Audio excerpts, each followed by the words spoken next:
So here we are. This is one part of the sicko scenes when we were doing all that on and off the boats in Miami, you know, when we were doing the flotilla to go to Cuba. That is not how we got to Cuba. We flew on a commercial jetliner from Havana, or from Miami right to Havana. Havana Air flies directly there. Michael Moore and all of us, but we had quite a day filming those scenes. That is the only part of the movie, to my knowledge, that was in any way fabricated or redone as if not a real documentary, is that we staged those scenes going in and out of Miami's harbor. In and out, in and out. The Coast Guard was not staged in that. They started chasing Michael Moore's boats, which was pretty funny. You couldn't have paid them to do more, you know, it was pretty amazing. But you can imagine me at that point, having gone bankrupt, and we didn't have 2 nickels to rub together. And we weren't paid. You don't get paid to be in a Michael Moore movie. Nobody who's the subject of a Michael Moore movie gets paid a dime. So it was very odd for me. Here I was broke, I didn't have anything, and I'm rubbing elbows with these people who are very wealthy and doing all these wonderful things. But I had great hope that somehow it was going to make a difference. This is a picture of me calling Larry from Guantanamo Bay. I just like the picture. This is me showing you all that there are fun things to do in Cuba.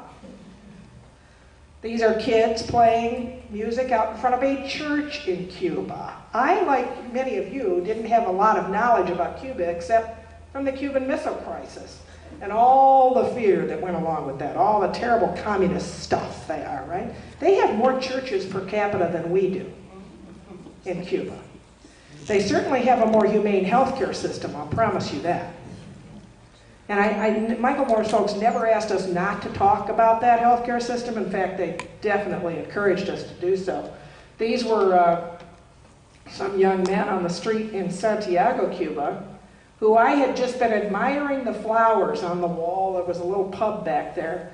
And I couldn't speak Spanish and they couldn't speak English, but because I admired the flower, he wanted to pick one and put it behind my ear, and I said, no, no, no. He said, oh yes, and he tucked it behind my ear.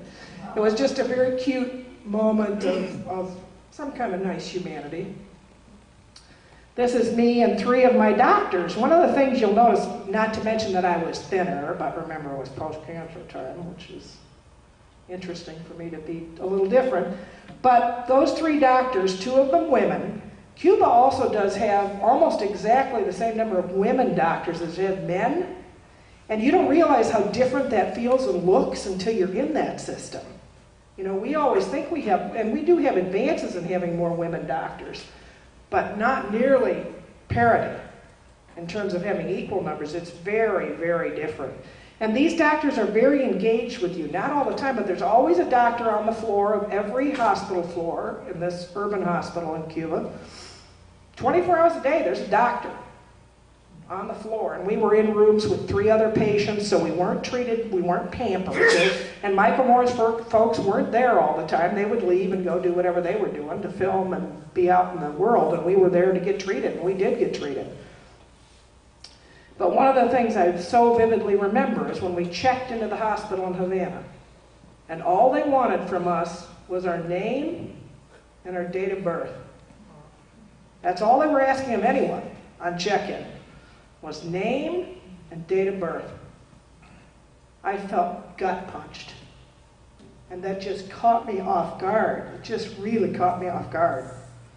Because for 22 years of our lives, we had fought like dogs and cats to just get to the right kind of medical care in the United States. And worked so hard to do it, and here they just give it to each other as a matter of human right in a very poor society. And it hurt, and it made me angry. It made me so angry.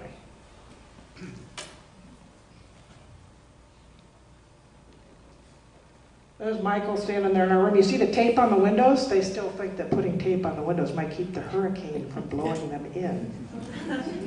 But that's Reggie Cervantes, the one 9/11 rescue worker you saw in the movie, and Dr. Al Roca, who actually went to Haiti recently to help with the earthquake victims, and Dr. Marcella there. Then started this new phase of our lives that I like to call kind of the dignity heals phase. of our lives. Michael Moore's folks flew all of us who were subjects of the movie into New York before the movie opened to make sure that we all were comfortable with how our stories were told. Isn't that kind of interesting? That they flew us all in to screen it first in a private theater, which was also really weird. Larry and I were still so broke. We fly into Manhattan, and they put us in this hotel room that I think was like $700 a night. I mean, we're like, oh my God, $700? You can have like rent for like 2 months of $700 in South Dakota. Anyway, we didn't have money to go out to a big restaurant or anything, and then comes a little envelope. They delivered us a little stipend for every day so that we could go get food. Michael Moore's folks did, so every day we had a $50 stipend, which to us was like, oh my God, we're going to eat like a king and a queen. We had great fun, but this hug was a picture that the Associated Press picked up after the film, because here comes Michael Moore after the film had shown to all of us. And he came up, he looked like a little boy, had his hat on, you know, his signature hat, and his gym shoes, and boy, that dated me to say gym shoes, didn't it? Anyway, he walked up and he looked down at the floor and he says, I always hate this part. I hate it when the people who saw the film first talk to me because I don't know if they're going to like what I did. And I said, oh, Michael, look up, look up. I said, it's awesome. And what a gift you gave to all of us. Just the dignity of telling our stories in a way that said, it's not your fault. It's the system that's broken. It's not you.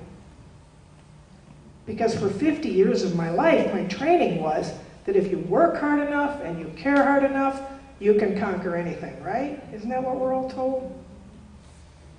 Or if you pray hard enough when things go bad, the system doesn't allow us to do that. So that was the picture that got picked up after I hugged Michael. Then outside the theater, outside the Ziegfeld Theater, I saw this huge shrink-wrap bus. And these nurses in red scrubs outside, and I wanted to know who they were. They delivered us to the theater, and we went on this red carpet. It was the weirdest thing. I remember Larry and I were hanging on to each other for dear life and saying, oh my God, all these flash cubes were going off, and it was pretty astounding. But the nurses asked us if we wanted to ride with them while they toured the country and showed sicko, so we did that. And then that's some of my kids in Los Angeles. They flew us to Los Angeles, and that's my daughter Heather, my son Dan, and Michael, me, and Larry. Me and Larry in Los Angeles. Me and Larry in front of the White House. Like we own the place and we don't. We do. This was a trip to the Washington Monument when we did a vigil there.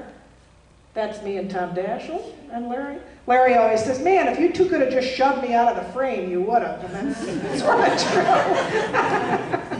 true. You know, and I still believe we would have gotten a lot better bill and been a lot further along if Tom Daschle had been doing this legislation. Went with the nurses to We went to the nurses to annoy Arnold Schwarzenegger, which is always fun. You know, California has passed single-payer twice. And they've passed it through their Senate for a third time, and they will keep passing it until they have a governor who signs it. California will keep passing it. And then this is Larry making his own stand. You know, this guy's a revenue stream. He truly is. He's aged into Medicare, and he pays $262 a month to Humana to have a supplemental insurance policy. So when he walks in the door, specialists see their dollar signs ticking off, you know? This guy comes with a form of payment on everything they do to him. But he started to ask questions of himself. I said, you need to be more proactive. And he started to ask people, do you support single payer? And if they didn't, he picked up his records and moved. I said, take your business somewhere else, sweetie, because they don't deserve it. So that's Larry ready for single payer to pass in 2009. Guess how well that went. That's the nurses and a number of the sickos with me at the Washington Memorial. That's my grandson, Gregory, standing out, needing a haircut, standing out there wanting to campaign for this. And I love this one. I don't know who these kids are. They do. They're just cute.